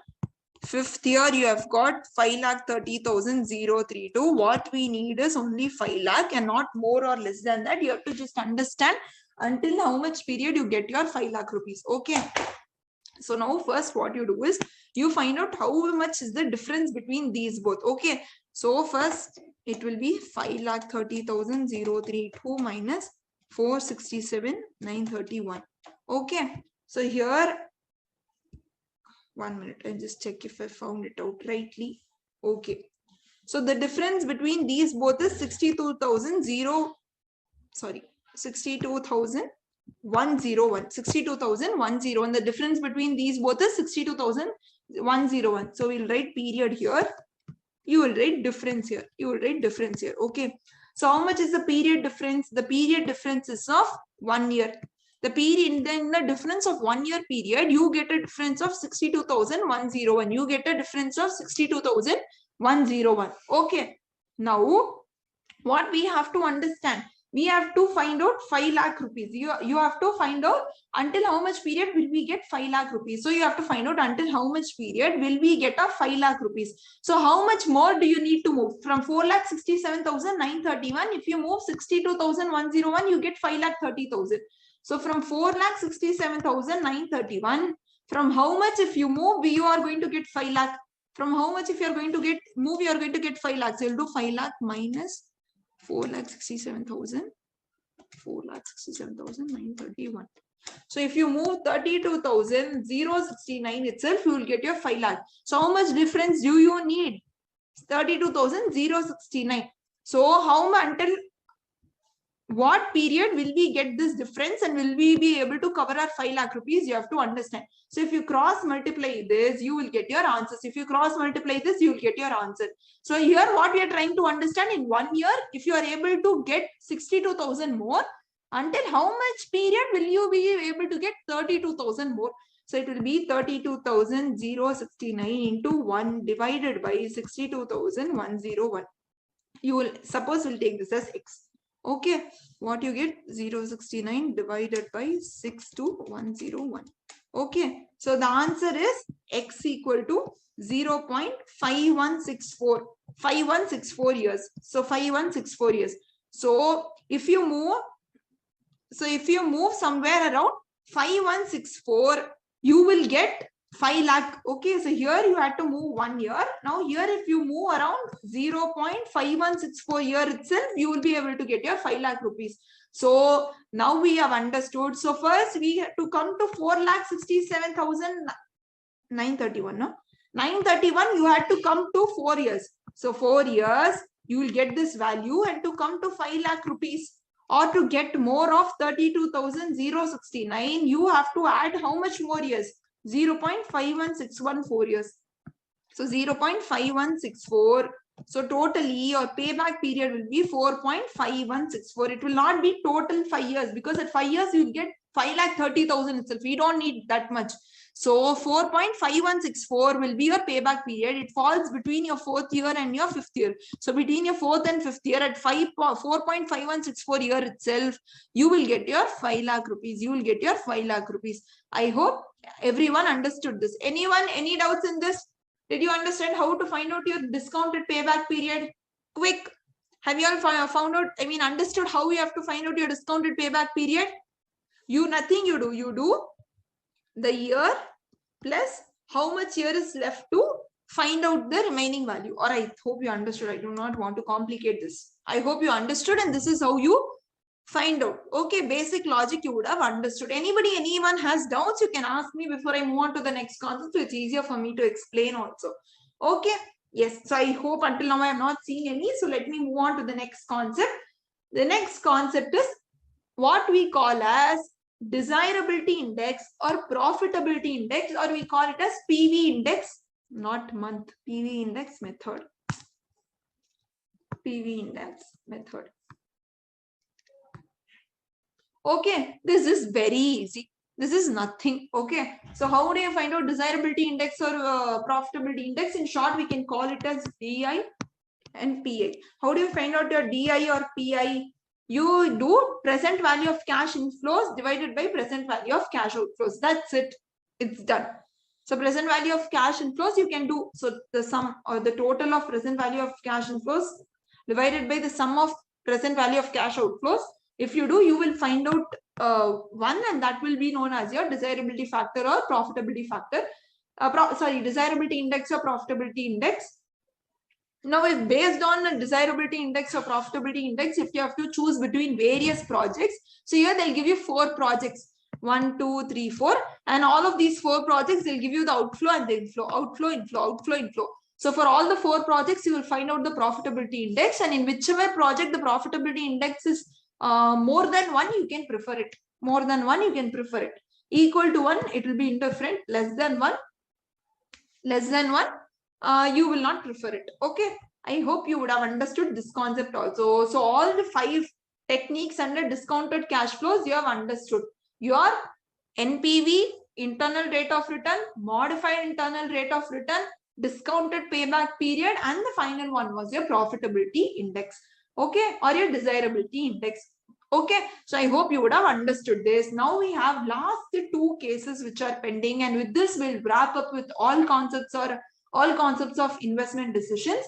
So let's see it. Okay, easy concepts only, the last one. Just give me a 1-minute break. I'll just drink water and be back. So let's now continue. Okay, so now we are going to see 2 special cases. So the first one we are going to understand is capital budgeting under capital rationing. So here what happens? When you start a project, you only have a capital budget, or you only have a budget of some fixed value. Suppose 1 lakh only you have a budget. Okay, and you have a lot of projects which you can choose from, and you have a lot of projects which you can choose from. So what you basically do here is that you use this 1 lakh rupees to invest in all those projects. That is right. Okay, but here since your value is fixed, you cannot invest in all the projects. So here by using a few techniques, you find out which projects you can invest in, which projects you can invest in. Okay. Yes. So now the first is, if the question tells you that It is independent and divisible. Independent and divisible and non-divisible. I'll tell you what it is. Now, first, let's start with the example. Suppose here, just understand your fund available that you have in hand is 5 lakh rupees. The fund available that you have in hand is 5 lakh rupees. Okay. So you have projects A, B, C, D, and E in front of you. And the investment that you have to make in each project is A, 2 lakh, B, 3 lakh, C, 1 lakh 50,000, D, 2 lakh 50,000, E, 2 lakh rupees. Okay, so these are the investments that you have to make. And if on these investments, if you make, you will get an NPV of, in project A, you will get an NPV of 40,000, B 30,000, C 60,000, D 1 lakh, and E 10,000. E minus 10,000. Here you get a negative NPV. So this will be given in the question itself. In the question, they will tell you that these are the projects and you have to invest so much, so and so in all of these projects. And if you invest so and so, at the end, you will, at the end of the project life, you will get an NPV of these values. Okay. So this is what they'll tell you.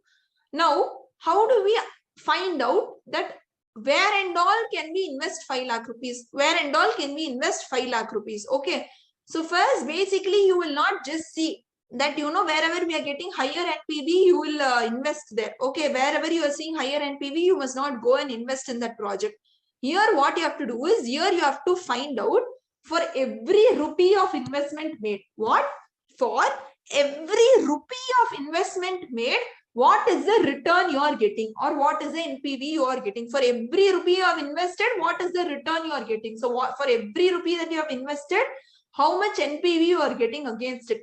So NPV per rupee of investment. You have to first find out NPV per rupee of investment. So for 2 lakh rupees invested, you are getting 40,000. So per rupee, how much it will be? 40,000 divided by 2 lakh rupees. For every rupee of investment, you are getting 0.02 of return. 0.02 of return. Okay. Here again, 30,000 divided by 3 lakh, 0.11 return. Here 60,000 divided by 1,50,000, 0.4 return. 1 lakh divided by 2,50,000, 0.4 return. Here you are not getting any return as such. This is going in negative, the other side. So let's not just consider this, ignore this. Okay, so let's now only focus on 4 projects. Why will you go and invest on something which is giving you a negative return? A normal rational person would not do so, right? So let's concentrate on the remaining 4 projects. Fine. So now here, as you can see, now on this basis, you will have to rank the projects. So here you can rank this as rank 1 and rank 2, or you can interchange also rank 1, rank 2 anyway. Okay, it's going to be the same only. Fine. So here you are going to do rank 1, rank 2 as randomly, and then the rank 3 will go to 0.2% and the rank 4 will go to 0.1%. Okay. So now here, this is how you have to start investing. Whatever you have given rank 1, you have to start investing in that first. And the same order will follow. So you have a fund available of 5 lakh rupees. So first you will go and invest in which project? In C project. 1,50,000 you will invest here. 1,50,000 you will invest here. Then second in D project you will invest 2,50,000. So 1,50,000 plus 2,50,000, you have already invested 4 lakh rupees. More, how much do you have in hand? More 1 lakh rupees you have in hand. More 1 lakh rupees you have in hand. So here what you do is you go on to project A. Here, rather than entirely investing 2 lakh rupees in project A, because you don't have so much now, you only have 1 lakh remaining in hand because you have already invested in project C and project D.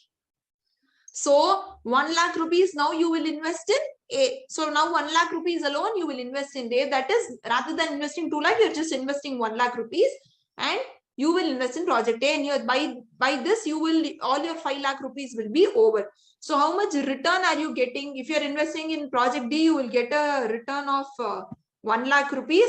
Project C, you're getting a return of 60,000. Project A, you will get a return of 40,000. So 1 lakh plus 60,000 plus, here you will not get 40,000. Sorry. So in project A, you are only investing 1 lakh rupees. Okay, for 2 lakh rupees, if you get 40,000, for 1 lakh rupees, how much will you get? You will only get 20,000. So 20,000 you are getting return here. So the total return that you are getting is 1,80,000. And this was the maximum return possible that you could have got using the 5 lakh rupees.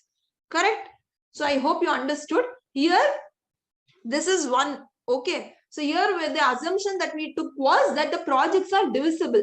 that even if you have lesser money in hand, in one project, you can invest a lesser amount of money. So that means project is divisible. It is not rough and rigid that you're only to invest 2 lakh means 2 lakh wholly you have to invest. It's not saying like that. It's saying it's okay. If you have 1 lakh rupees, invest 1 lakh alone and take the proportionate return according to it. Okay, so it's independent and divisible. So under this method, we have understood how to do. Now, if the projects are non-divisible, that means if you have extra 1 lakh rupees in hand, but if a project requires you to invest 2 lakh minimum, then you cannot invest in that project. That means you cannot invest in that project. Now, in such case, how will you find out the best combination? How will you find out the best combination? Here, this method will not work. Here, this method will not work. You have to make a lot of permutations and combinations and see. So the first combination we'll start. We'll do project A plus project B, then project A plus project C, project A plus project D. So using A, we have found out all the combinations. Then you take project B. So project B plus project C, project B plus project D you will do. And then last using C, project C plus project D. Okay, I think all the combinations we have already, all the combinations we have covered here. 1 minute, I'll take out all the ticks. 1 minute. Okay, let's remove this. Okay, so these are all the possible combinations. Fine. Now you have to see in those all these possible combinations, how much value will you be investing? Project A and project B. Wait 1 second. I hope you understood this. I'll just remove all of this from here, so it's easier for us to understand. Okay.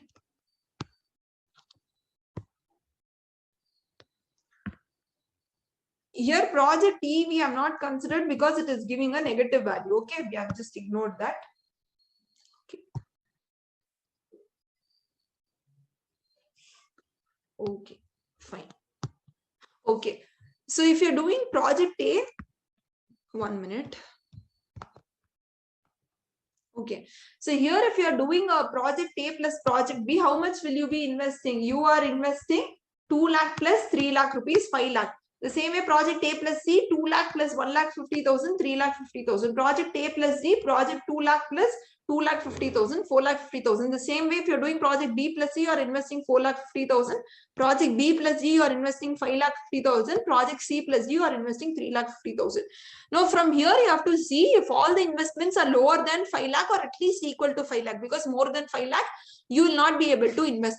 Here if you see the combination of B plus D, here the combination of B plus D, you are investing 5 lakh 50,000. You will have to invest how much? 5 lakh 50,000. So here this combination is not possible because we will not be able to invest more than that. So let's leave out this combination or take this out. So here we are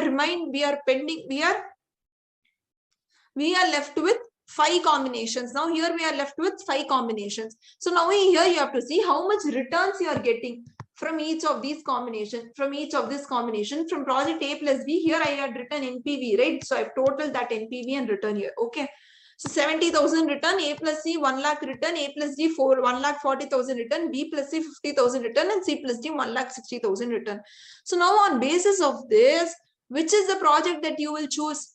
Which is the project that you will choose, which is giving you the highest returns? Which combination which you will choose is the combination which will give you the highest return. So which combination is giving you the highest return here? Which combination is giving you the highest return here? Can I get answers from everyone, please? Only Naveen has answered. Others, come on, quick. Very good. Very good. So the C plus D combination is what you are going to choose here. So C plus D is what you will invest. So you are going to invest 3 lakh 50,000 and you will get a return of 1 lakh 60,000. But now everyone will have a question here. Now what about the remaining 1 lakh 50,000? Will it not go waste? Now the assumption is so that we cannot divide it in any other project and use, correct? So here that will not be possible because if suppose C plus D plus any other thing you take, A you cannot add because you will have 2 lakh which will exceed this. B, will you be able to add? It is 3 lakh. That also you cannot add here. C, can you add here? Yes. So C, okay, C we have already taken. I'm sorry. And C and D have already taken. So you cannot re-add here. So that's it. Any other thing you will not be able to add here and use the 1.5 lakh rupees. Okay. So it's of total waste. So I hope you understood it. So always remember when you're making combinations, you can make combinations of how much ever, like A and B have made a combination. So like that same A plus B plus C plus D also you can make a combination here. Here I did not make a combination because the values are so high, because it will anyway exceed 5 lakh if I make a combination of more than 2. So that's the reason I've not taken plus C or plus D or plus this and all. Otherwise, in any other questions, if you see in ICA textbook, they have taken a lot more combinations also. Okay, so I hope this is also understood. So the capital budgeting under capital rationing is understood, and the question they'll tell you whether the projects are independent and divisible or whether the projects are non-divisible. So depending on that assumption, you have to find out the best possible investments you can make and find out the total return from that. Okay, so now let's move on with our final topic, which is projects with unequal life. If suppose what happens is you have two projects, project 1, project 2. Okay, so you have two projects, projects 1 and project 2. From project 1, you are getting an NPV of 40,000, and from project 2, you are getting an NPV of 60,000. Okay, suppose assuming the life is 4 years and 4 years, same for both of these. Which project will you prefer? Which project will you prefer? By the end of 4th year, project 1 is also going to give you 40,000 and project 2 is going to give you 60,000. Which project will you prefer? Project? Come on, quick, everyone. You are going to prefer the second project. Very good. You are going to prefer the second project. Okay. So this is the project you are going to prefer. Very nice. Now, if the life is, suppose at the end of 4th year, I'm saying at the end of 4th year from project 1, you will get 40,000. And at the end of 5th year from project 2, you will get 60,000. Now, is this project comparable? Is this project comparable? Now, what you guys will do? You will do 40,000 divided by 4. Each year, this project 1 is getting 10,000. For project 2, you will do 60,000 divided by 5. And every year, this project is giving us 12,000. So every year, since project 2 is giving us a higher return, we will select project 2. Here, we will select project 2. Okay. Now, here, this is one of the techniques. But can someone tell me why this technique is wrong? If you can answer me, why we cannot choose like this? Why we cannot take on a, because this is also correct. No, 10,000 here we are getting every year. There we'll get 12,000 every year. So possibly we should select 2 years. Period. The answer is wrong. Someone has, life is not same. The answer is wrong. Life. No, it's not about life. See, if I'm telling you, okay, I will give you 2 options. Okay, I'm giving you 2 options. You study, you go to an articleship firm. Okay, you work there for 4 months, you will get 10,000 every month. Or you work there for 5 months and you get 12,000 every month. Which are you likely to choose? You are likely to choose only 1 month more I have to work, no, and get 2 years extra, right? So that is better. No, I mean, you're getting 2,000 extra every month. You will work for 5 months and go. Correct. Okay, so I hope, I actually wished someone could answer this, but no one has come up with the right answer. Somewhere you guys are close, but you're not able to get the exact answer I'm expecting from you. The answer is that the 10,000 you will get in the first year will not be equal to the 10,000 you're getting in the 4th year end. The 12,000 you're getting in the first year will not be equal to the 12,000 that you're getting at the 5th year end. That means the 60,000 that you're going to get at the year end 5 is not equal to the 60,000 NPV that we have found out today. Okay, and the same that goes with the 40,000 also. That means the values are not discounted here. The cash inflows that we are getting every year, 10,000 that we are getting every month or every year, is not discounted. You have to find out discounted cash flow and then find out your NPV and you can tell them the answer. Okay. Okay, 1 minute. So here what you do is that, so we find out something. So here there are 2 concepts. One, that it is not discounted. The second concept is that the life is not the same. So you cannot compare, that you all know. So here we find out something known as equated annual benefits. Equated annual benefits. That means they are going to equate it in such a way that the 4 years value the value of 4 years will be comparable to the value of 5 years. So by using this formula, we'll get such a value that value of 4 years we'll be able to compare it with the value of 5 years. Okay, so here you do NPV divided by your discounting factor. So your NPV is 40,000 and 60,000 divided by the discounting factor. Discounting factor here usually, since all the cash inflows are same, I mean throughout all the periods, since we are assuming that the cash inflows are, what do we say? Same, that is 10,000, 10,000, 10,000, 10,000, or 20,000, 20,000, 20,000, and 20,000, or 12,000, 12,000, 12,000, 12,000. We divided using by PVF factor. I hope everybody knows what annuity factor is. That is this PVF factor. Or how do you find it out? If anyone doesn't know, you can contact me at the end of the class and I'll let you know. So you do, since everything is equal, you do divided by PVF 15%. Your cost of capital is 15%, comma 4 years.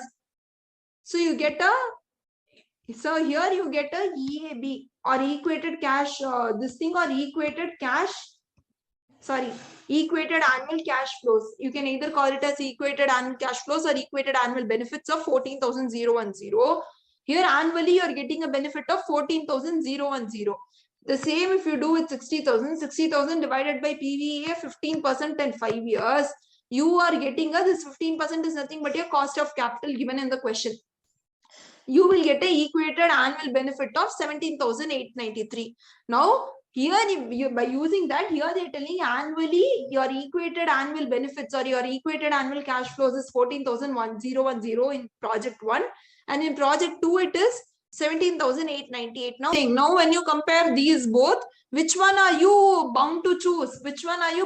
Now these both are comparable. It is not like 10,000 and 12,000. Now these both are comparable. According to life, these have been equated in such a way that now these both are comparable. Which one will you choose now?